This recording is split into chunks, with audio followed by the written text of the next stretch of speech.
Aujourd'hui, nous sommes réunis devant vous pour exprimer notre volonté de passer de cette phase de violence et cette phase de colère à une phase de dialogue. Ils sont les gilets jaunes de la première heure.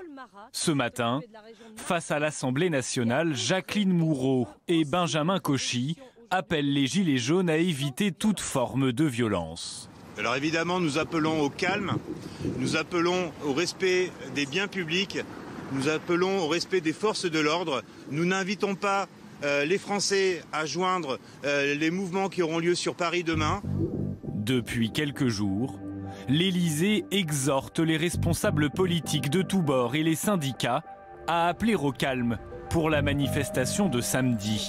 Face à la crise, les responsables de l'opposition se sont adressés aux Gilets jaunes pour demander l'apaisement. Je conseille à toutes celles et tous ceux qui veulent revendiquer de le faire chez eux, dans le calme, de s'éloigner lorsqu'il commence à y avoir des incidents, mais surtout de leur dire ne venez pas à Paris parce que c'est un piège pour vous, pour votre sécurité et pour votre combat. Je demande à tous les responsables politiques d'être à la hauteur de leur mission et de ne pas ajouter de la violence à la violence. La violence est contraire aux valeurs de notre République.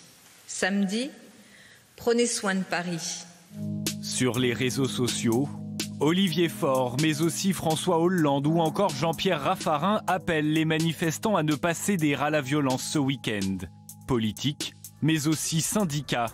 Il y a quelques jours, certains d'entre eux avaient menacé d'une grève illimitée des transporteurs routiers à partir de ce week-end. Mais vu le contexte, le gouvernement a offert des garanties. Résultat, la grève des transporteurs routiers est annulée. Est-ce que le fait que la situation soit explosive a incité le gouvernement à répondre plus rapidement, les employeurs à répondre plus rapidement et avec des assurances plus fortes que peut-être ils ne l'auraient fait en temps normal? C'est possible, évidemment, je ne vais pas dire le contraire. Malgré les événements de la semaine passée, il y a ceux qui refusent toujours de calmer le jeu et appellent à manifester ce samedi en dépit des menaces. Sur ce sujet, extrême gauche et extrême droite, une nouvelle fois sur la même longueur d'onde. Quand j'ai entendu cet appel au mot calme, j'ai été regarder ce que ça signifie calme.